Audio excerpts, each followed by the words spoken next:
بسم اللہ الرحمن الرحیم۔ السلام علیکم۔ اسلام میں جب 4 شادیوں کی اجازت ہے تو حضرت فاطمہ سلام اللہ علیہا کی زندگی میں جب حضرت امام علی رضی اللہ تعالیٰ عنہ کی دوسری شادی ہونے لگی تو رسول اللہ صلی اللہ علیہ وآلہ وسلم نے اس شادی کو کیوں روک دیا؟ کیا واقعی حضرت علی رضی اللہ تعالیٰ عنہ دوسری شادی کرنا چاہتے تھے یا ان کے لیے کوئی چال چلی گئی تھی؟ ابو جہل کی بیٹی کے خانوادہ اہل بیت میں آ جانے سے اگر کوئی خطرہ تھا تو کیا حضرت ام حبیبہ بنت ابی سفیان کے حرم رسالت میں داخل ہونے سے وہی خطرہ نہ تھا؟ کیوں حضور صلی اللہ علیہ وآلہ وسلم نے حضرت علی رضی اللہ تعالیٰ عنہ کو جویریہ بنت ابو جہل سے نکاح کرنے سے روکا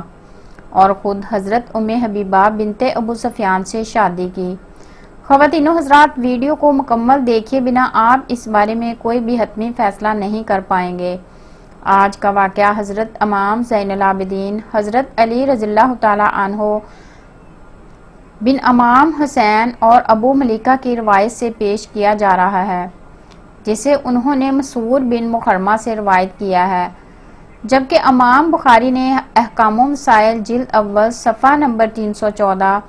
الحدیث 5230، امام مسلم نے کتاب فضائل الصحابہ الحدیث 244،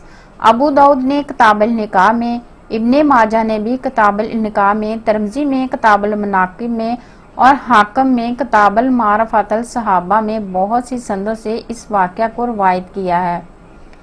اس واقعہ کی تفصیل کچھ اس طرح ہے۔ فتح مکہ کے فوراً بعد ابو جہل کا خاندان مسلمان ہو گیا، جس میں اس کی ایک خوبصورت کنواری بیٹی بھی تھی۔ کچھ صحابہ نے مل کر حضرت علی رضی اللہ تعالیٰ عنہ کو مشورہ دیا کہ آپ ابو جہل کی بیٹی جویریہ سے شادی کر لیں۔ کچھ صحابہ نے نکاح کا پیغام جویریہ کے گھر بھیج دیا۔ ابو جہل چونکہ غزوہ بدر ہی میں جہنم واصل ہو چکا تھا، اب اس کی 14 سالہ بیٹی کی کفالت ابو جہل کے 2 بھائیوں حارث بن ہشام اور سلم بن ہشام کے سپرد تھی۔ چونکہ سارا خاندان ہی فتح مکہ پر مسلمان ہو چکا تھا، یہ دونوں نکاح کا پیغام ملتے ہی نبی کریم صلی اللہ علیہ وآلہ وسلم کی بارگاہ میں حاضر ہوئے۔ دوسری طرف حضرت فاطمہ سلام اللہ علیہا حضرت علی رضی اللہ تعالیٰ عنہ کے دوسرے نکاح کی باتیں صحابیہ سے سن چکی تھیں اور حضور صلی اللہ علیہ وآلہ وسلم سے پہلے ہی اس کا ذکر کر چکی تھیں۔ جب دونوں بھائی حضور صلی اللہ علیہ وآلہ وسلم سے اپنے بھائی ابو جہل کی بیٹی کا نکاح حضرت علی رضی اللہ تعالیٰ عنہ سے کرنے کی اجازت کے لیے حاضر ہوئے تو حضور صلی اللہ علیہ وآلہ وسلم نے فرمایا، ہشام بن وغیرہ جو ابو جہل کا باپ تھا، اس کی اولاد حارث بن ہشام اور سلم بن ہشام نے اپنے بھائی ابو جہل کی بیٹی کا نکاح علی بن ابی طالب سے کرنے کی مجھ سے اجازت مانگی ہے، لیکن میں انہیں ہرگز اجازت نہیں دوں گا، یقیناً میں اس کی اجازت نہیں دوں گا، ہرگز میں اس کی اجازت نہیں دوں گا۔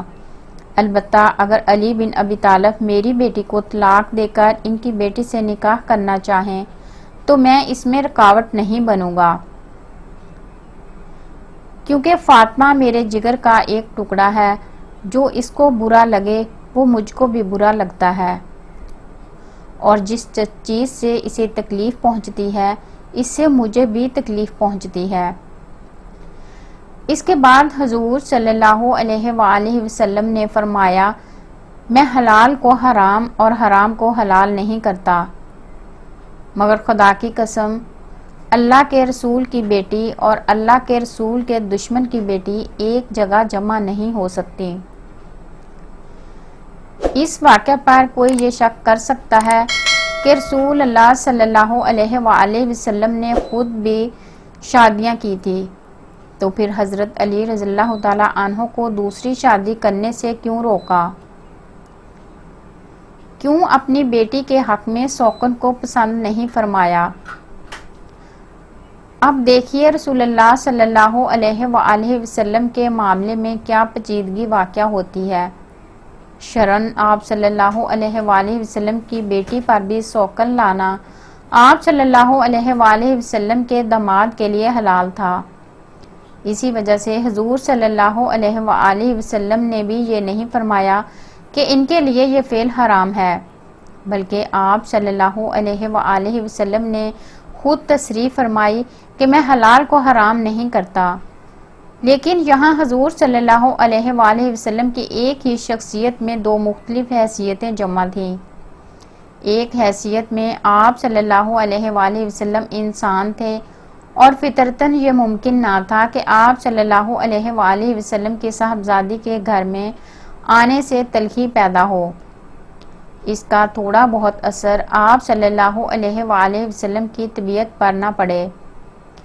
دوسری حیثیت میں آپ صلی اللہ علیہ وآلہ وسلم اللہ کے رسول تھے، اور رسول صلی اللہ علیہ وآلہ وسلم کی حیثیت سے آپ صلی اللہ علیہ وآلہ وسلم کا مقام یہ تھا کہ آپ صلی اللہ علیہ وآلہ وسلم کے ساتھ اگر کسی کے تعلقات خراب ہو جائیں اور کوئی شخص آپ صلی اللہ علیہ وآلہ وسلم کے لیے موجب اذیت بن جائے تو اس کے دین و ایمان کی بھی خیر نہ تھی۔ اسی وجہ سے حضور صلی اللہ علیہ وآلہ وسلم نے حضرت علی رضی اللہ تعالی عنہ کو بھی اور بنی ہشام بن مغیرہ کو بھی اس کام سے روک دیا، کیونکہ اگرچہ شرعاً یہ حلال تھا مگر اس کے کرنے سے یہ اندیشہ تھا کہ یہ چیز حضرت علی رضی اللہ تعالی عنہ کی دوسری بیوی اور اس کے خاندان والوں کے ایمان اور ان کی عاقبت کو خطرے میں ڈال دے گی۔ ایک اور اہم بات یہ ہے کہ ابو جہل اور اس کا خاندان حضور صلی اللہ علیہ وآلہ وسلم کے بہت بڑے دشمن رہ چکے تھے اور اب فتح مکہ کے بعد نئے مسلمان ہوئے تھے۔ اگرچہ یہ لوگ اسلام قبول کر چکے تھے لیکن یہ تحقیق ہونا ابھی باقی تھی کہ یہ اسلام کا قبول کرنا پورے اخلاص سے تھا یا کہ صرف شکست کا نتیجہ تھا۔ ان حالات میں ابو جہل کی بیٹی کا حضور صلی اللہ علیہ وآلہ وسلم کی بیٹی کے گھر سوکن بن کر آ جانا بڑے فتنوں کا سبب بھی بن سکتا تھا۔ اسی لیے حضور صلی اللہ علیہ وآلہ وسلم نے فرمایا کہ میری بیٹی اور میرے دشمن کی بیٹی ایک گھر میں جمع نہیں ہو سکتی۔ نیز آپ نے یہ بھی فرمایا کہ اگر ایسا ہو جاتا ہے تو بہت سے لوگ فتنوں کا شکار ہو جائیں گے۔ اب لوگ یہ سوال بھی کرتے ہیں کہ ابو جہل کے خاندان سے کہیں زیادہ نبی پاک صلی اللہ علیہ وآلہ وسلم کا دشمن تو ابو سفیان کا گھرانہ تھا، تو پھر اگر ابو جہل کی بیٹی خاندان رسالت میں شامل نہیں ہو سکتی تو پھر حضور صلی اللہ علیہ وآلہ وسلم نے ابو سفیان کی بیٹی ام حبیبہ سے نکاح کر کے انہیں کیوں ازواج مطہرات میں شامل کیا؟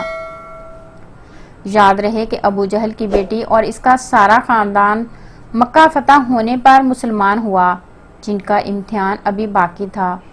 جبکہ ابو سفیان کی بیٹی حضرت ام حبیبہ جن سے حضور صلی اللہ علیہ وآلہ وسلم نے نکاح فرمایا تھا وہ بہت بڑے بڑے امتحانات سے گزر چکی تھی۔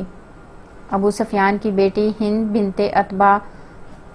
مشہور ہند جگر خوار کی لخت جگر، جس کی پھپھی وہ عورت تھی جسے قرآن مجید میں حمالۃ الحطب کا خطاب دیا گیا، جس کا نانا عتبہ بن ربیعہ نبی کریم صلی اللہ علیہ وآلہ وسلم کا بہترین دشمن تھا۔ اس خاندان سے اور اس احوال سے نکل کر وہ حضرت عمر رضی اللہ تعالی عنہ اور حضرت حمزہ رضی اللہ تعالی عنہ سے بھی پہلے ایمان لاتی ہیں، اپنے شوہر کو مسلمان کرتی ہیں، خاندان والے آپ پر بے پناہ ظلم و ستم کرتے ہیں، جس کی وجہ سے آپ حبشہ ہجرت کر جاتی ہیں۔